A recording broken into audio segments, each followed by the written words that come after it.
అయితే ఓకే, మీరు 30 లక్షలు చెక్కులు ఇచ్చి విసనకర్ర విసురుకోమని చెప్పేవారు ఆవిడని అన్నారు. కానీ మీరు బాగా సక్సెస్ అయ్యి ఆర్థికంగా బాగా నిలదొక్కున్న తర్వాత మీ జీవితంలో మీరు ఫేస్ చేసిన సందర్భాలు తలుచుకుంటే ఏమనిపిస్తుంది సార్? అరే, నాకేమైనా కష్టం వచ్చిందనుకోండి బాధపడతా. అరే, ఇంతమందికి సహాయం చేసాం, ఇంత చేసాం, భగవంతుడు ఎందుకు నన్ను ఇబ్బంది పెడుతున్నాడు, ఏం తప్పు చేయలేదే, నేను చెడిపోయిన వాళ్ళతో తిరిగానేమో కానీ నేను ఎవరిని చెడగొట్టలేదు అనే తత్వం నాది. నా బిహేవియర్ కూడా అలాగే ఉంటుంది. ఎంతమందికి నా ఫ్యామిలీ లైఫ్లో కానీ నా ఫ్యామిలీ మెంబర్స్కి కానీ ఇన్ని ల్యాక్స్ ఆఫ్ రూపీస్ ఖర్చు పెట్టాను. అది అంటే భగవంతుడు ఇవ్వబట్టి మనం ఖర్చు పెట్టామనుకో, ఖర్చు పెట్టాలని మనసు ఉండాలిగా. ఇచ్చినంత మాత్రం ఖర్చు పెట్టాలని లేదు కదా చెప్తున్నా నేను. అలాగా జీవితం అంటుంటే మా ఫ్రెండ్ ఒకరు వచ్చి టెన్షన్గా ఉందిరా జీవితం అంటే ఏంటో అని. అంటే జీవితం అంటూనే టెన్షన్ పడతా ఎందుకురా అన్న. అదేంటి అన్నాడు, దాంట్లోనే అర్థం ఉందన్న, జీవితం అనే పదంలోనే అర్థం కూడా ఉందన్న. అదేంటి అన్నాడు, రాయి తెలుస్తుందన్న. రాశాడు జీవితం అని, చివరికి ఏముందన్న, 0 ఉందన్నాడు. అదేరా జీవితం, పిచ్చి ఉన్నాడు జీవితం చివరికి శూన్యం. పెద్దలు మహానుభావులు పోతే పూర్ణం అంటారు, నాలంటే ఆ ప్రభుడు పోతే 0 అంటారు. తేడా. లైఫ్ చివరికి అందరం చేతులు కడుక్కుని పోవాల్సిందే. అంటే ఇప్పుడు మళ్ళీ మీరే అంత బాధ్యతగా మీరే అన్నీ చూసుకోవాల్సి వస్తుంది, మీరే దగ్గరుండి అన్నీ చేసుకోవాల్సి వస్తుంది కదా ఈ ఏజ్లో, ఈ హెల్త్ కండిషన్స్లో. ఏంటి ఈ పదం? నార్మల్గా ఇంటి వ్యవహారాలు అవి నేనేం పెద్ద చూసేది లేని, పిల్లలు పెద్దవాళ్ళు అయ్యారు, వాళ్ళు చదువుకుంటున్నారు. నా అదృష్టం బాగుండి మంచి కోడలు. ఈ కోడల గురించి నేను చెప్పాలంటే అంతకంటే మంచి మాట లేదు. మంచి కోడలు దొరికింది, నాకు ఏ ప్రాబ్లం లేదు, చక్కగా చదువుకుంది, పిల్లలు మెరిటోరియస్గా చదువుతారు. దానికి కారణం నాకేమీ తెలియదు, నేను కానీ మా ఆవిడ కానీ కాదు, అంతా అమ్మాయే. చక్కగా పిల్లల్ని చదివించుకోవడం చేయటం అన్నీ అదొక అదృష్టం. లేకపోతే ఇదంతా ఎట్లా ఉంటుంది కదా మరి. సో ఆవిడ సముద్రాలు అన్నీ జాగ్రత్తగా ప్లాన్ చేసుకునేది. ప్లానే ఉంది, బయటికి ఏం ఊరికి ఎక్కడ పడితే అక్కడికి మాట్లాడటం చేయటం ఉండదు. అవును, తన పని తను దాన్ని ఏదన్నా నాకు తెలియదు అడుగుతాను, అమ్మాయి చూడాలి, చూస్తారు, చెప్తారు, అయిపోద్ది. తర్వాత ఈ మధ్య రోజుల్లో మీరు పవన్ కళ్యాణ్ గారిని ఏదో అన్నారని చాలా పెద్ద దుమారం లేచింది. ఏమండి, పైగా మీరు చిరంజీవి గారి ఫ్యామిలీకి చాలా దగ్గర మనిషి. అసలు ఎందుకంటాను, నాకేం పని ఉంది, మరి ఎందుకు వచ్చిందంటారు? ఏదో మధ్యన అదే 100 years 100 సంవత్సరాలు రామారావు, ఎన్టీ రామారావు శత జయంతి ఉత్సవాలు జరిగాయి. దాంట్లో దాన్ని ఏమంటారు, జీవిత సాఫల్య ఏదో అది మొత్తానికి ఇచ్చారు. దానికి రామారావు ఫ్యామిలీ చాలామంది వచ్చారు. వారి పెద్దమ్మాయి గారు కూడా వచ్చి నన్ను పర్సనల్గా పలకరించడం, బాగున్నావు బాబు, మంచి యాక్టర్ అని దీవించడం చేయటం అన్నీ జరిగినాయి. అప్పుడు నన్ను మాట్లాడమంటే ఒక మాట చెప్పాను. ఇప్పుడు రామారావు గారు అదే కారణ జన్ముడు ఇవన్నీ మాట్లాడుతూ, ఆ రోజుల్లో రామారావు కానీ నాగేశ్వరరావు కానీ కృష్ణ గారు కానీ ఎవరైనా సరే రెమ్యునరేషన్ ఎంత తీసుకున్నారో ఈ రోజుకు ఎవరికి తెలియదు. నిర్మాతలు కూడా పెద్ద సినిమాలు తీస్తే భారీ వర్ణ చిత్రం అనేవారు, అంతేగాని ఇంత ఖర్చు అయింది, ఇంత పెట్టామని ఎవరు చెప్పేవారు కాదు. ఇప్పుడు ఏమిటో సినిమా మొదలెట్టడం అనేసి మైకి పట్టుకుని ప్రొడ్యూసర్ చెప్పేస్తున్నారు, 300 కోట్లు అవుతుంది, 400 కోట్లు అవుతుంది, 4-5 ఎక్కువైనా పర్వాలేదని. కొంతమంది ఏదో రెమ్యునరేషన్ కొన్ని కోట్లు, 100 కోట్లు తీసుకుంటున్నాం, 110 కోట్లు తీసుకున్నాం అని చెప్పడం.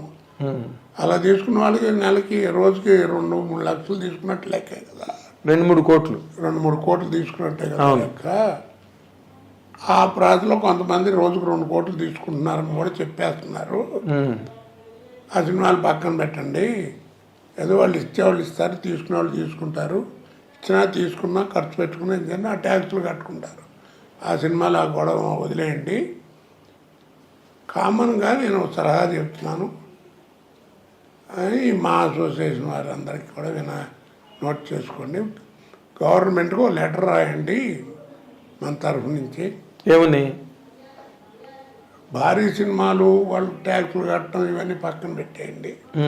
చిన్నవాళ్ళు నటులు బతకడం కష్టం అవుతుంది కాబట్టి 10 కోట్ల లోపల సినిమా ఎవరన్నా తీస్తే అది కూడా ఎవరు తీయాలి, ఎవరిని మొత్తం తెలుగు నటీనటులు, తెలుగు సాంకేతిక నిపుణులు పనిచేసేవాళ్ళు. అంటే మరే భాష నటినట్లు ఉండకుండా సాంకేతిక నిపుణులు ఉండకూడదు. మొత్తం తెలుగు వాళ్ళనే పెట్టుకుని నటీనటులు, సాంకేతిక నిపుణులు పనిచేసేవాళ్ళు అందరూ తెలుగు వాళ్ళనే పెట్టుకుని తెలుగు రాష్ట్రాల్లోనే తీసిన తెలుగు సినిమాకి ఇది వర్తిస్తుందండి. 10 కోట్ల లోపల సినిమా తీసిన వాళ్ళకి ఇప్పుడు మీకు గవర్నమెంట్ ట్యాక్స్ కడతారు కదా, 25,000 కడుతున్నారు అనుకోండి. అలాంటి వాళ్ళకి ఎవరికి కూడా మీరు క్యాష్ ఇవ్వద్దు ఎవరికి. నా సలహా ఏంటంటే 25,000 కట్టే బదులు 15,000 కట్టమనండి. 10,000 వాళ్ళకి దాంట్లో రాయితీలు ఇవ్వండి. అలాగే సినిమా థియేటరు, ఇలాంటి సినిమాలు ఆడిన థియేటర్లో వాళ్ళు 25,000 కడుతున్నాను, 10,000 15,000 తీసుకోండి కట్టమనండి. అలాంటి రాయితీలు ఇవ్వండి. తర్వాత గవర్నమెంట్కి సంబంధించినటువంటి ఎన్విరాన్మెంట్స్, లొకేషన్స్ ఏవైనా సరే ఉభయ రాష్ట్రాల్లో తీస్తే వాటికి మేము ఏమి రెంట్లు ఛార్జ్ చేయం, ఫ్రీగా ఇస్తాం, బాగా సహకరిస్తాం అని చెప్పి పెట్టండి. 10 కోట్లు సినిమా తీస్తే మంచి సినిమాలు అంటే అలాంటప్పుడు కొంతమంది చతుర్ముఖ పారాయణం టైటిల్ పెట్టి 2 గంటలు ప్యాక్ ఆడి 10 కోట్ల లోపల అయిపోయిందని డబ్బులు వస్తాయండి. అలాంటి వాడికి లేకుండా ఉండటం కోసం మీరే నిర్మాతల్లో ఒక నిర్మాత, మంచి నిర్మాతని మీ దృష్టిలో ఉన్నవాళ్ళు, అలాగే దర్శకుల్లో, రచయితల్లో, కెమెరామెన్లో, డాన్స్ డైరెక్టర్లో, ఫైటర్స్లో అలాగా ఒక కమిటీని ఫారం చేయండి సెలెక్ట్ చేసి. వీళ్ళు ఈ 10 కోట్లు అనుకున్న వాళ్ళు వాళ్ళ కథ వాళ్ళకి వినిపిస్తారు. వాళ్ళు అది విని అది 10 కోట్లలో సినిమా మంచి సినిమా అని సర్టిఫికెట్ ఇస్తారు. వాళ్ళ సర్టిఫికెట్ ఇచ్చిన సినిమాలకి ఇవ్వండి. దానివల్ల ఏమవుతుంది, పెద్ద సినిమాల ద్వారా వాళ్ళు పడ్డా చిన్న సినిమాలు వాళ్ళు మనకి పూర్వం 24 ప్రింట్లు ఆంధ్రప్రదేశ్ లో చేస్తే 18% ట్యాక్స్ ఉండేది.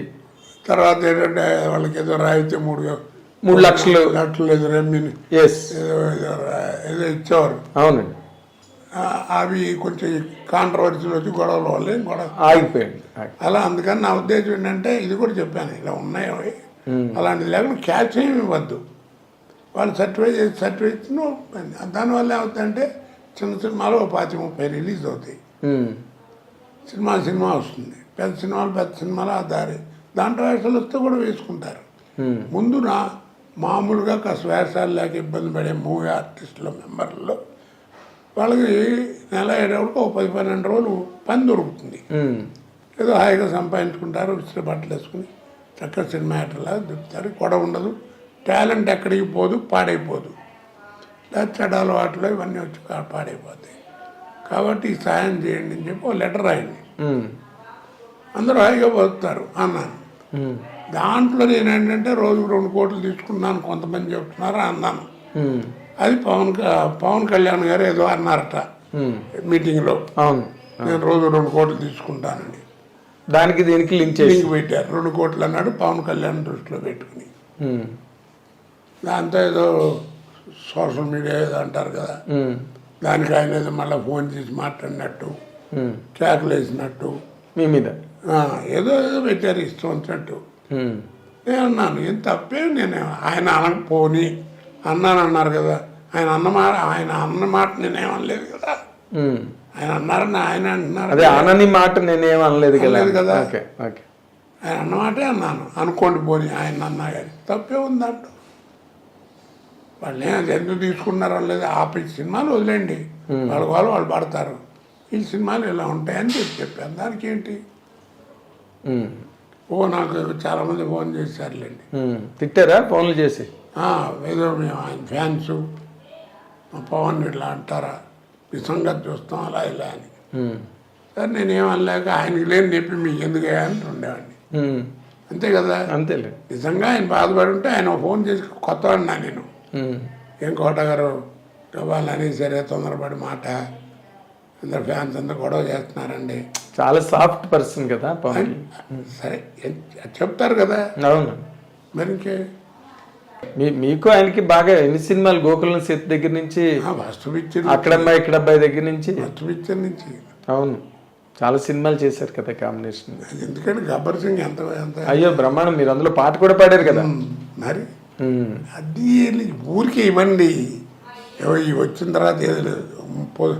నిన్నటి నుంచి 2 3 పోను, ఏదో పేరు రెడ్ టీవీ అంటాడు ఒకడు, బ్లూ టీవీ అంటాడు ఒకడు, ఏదో కొత్తగా వచ్చిన టీవీ అండి, ఇంటర్వ్యూలు కావాలి. ఏంటంటే పుట్టినరోజు కదా ఇంటర్వ్యూ. ఏముంది పొలిటికల్ ఏం కూడా ఉండదండి. మీ కెరీర్ గురించి, నా కెరీర్ గురించి నువ్వు చెప్పేది తెలియని వాడెవడు? తెలిసిన వాడే ఏదైనా క్వశ్చన్, ఇదిగో ఇబ్బంది పడ్డారట, ఇబ్బంది అప్పుడు అలా జరిగింది, ఇప్పుడు ఎలా జరిగింది అని అడుగుతారు. మీకు మీరేం అడుగుతారు నన్ను? నేనేం చెప్పాలి? మీ మొదటి సినిమా ఏంటి, ఎప్పుడు వచ్చారు, ఎన్ని వెళ్ళింది, ఇప్పుడు ఎన్ని సినిమాలు చేశారు, ఇవే కదా అది. అంటే కొత్త వాళ్ళకి తెలియదు కదా మీ కెరీర్, వాళ్ళు అక్కడి నుంచి స్టార్ట్ చేస్తారు. వాళ్ళు ఎవరికన్నా తెలియదు, జనానికి తెలిసినప్పుడు. అఫ్ కోర్స్ ఇంకా నా లైఫ్ ఓపెన్ అయిపోయింది, జనాలకి అందరికీ తెలుసు. అవునండి, అవును. రోజు 10 మంది వస్తుంటారు. అవును. కొంతమంది వచ్చి కథలు చెప్తారు, ఎలా ఉంది కస్మి సలహా కావాలండి అని. ఓకే. దానికి పర్సనల్ లైఫ్కి దానికి లింకులు పెట్టకూడదు. చాలా సంతోషం అండి, మీరు మా చాలా టైం ఇచ్చి మాకు లంచ్ టైం అవుతున్నా కూడా మాతో పాటు కూర్చుని ఈ ప్రోగ్రాం మాకు ఇచ్చినందుకు చాలా సంతోషం అండి. ప్రేక్షకులకి నా మనసులో అన్న మాట చెప్పడానికి, ఇన్నేళ్ళు నన్ను పోషించినటువంటి, అన్నం పెట్టిన నటుడుగా నన్ను పోషించిన ప్రేక్షకులకి మాట చెప్పుకునేటువంటి అవకాశం ఇచ్చిన ఐ డ్రీమ్ వారికి మనస్ఫూర్తిగా నమస్కారం చెప్పుకుంటున్నాను. ఇది భిన్న విభిన్న పాత్రలతో 40 ఏళ్ల పాటు తెలుగు ప్రేక్షకుల్ని ఎంతో మురిపించి మైమర్పించిన మహానటుడు కోట శ్రీనివాసరావుతో జరిగిన ఈ ముఖాముఖి కార్యక్రమం. Watch and enjoy.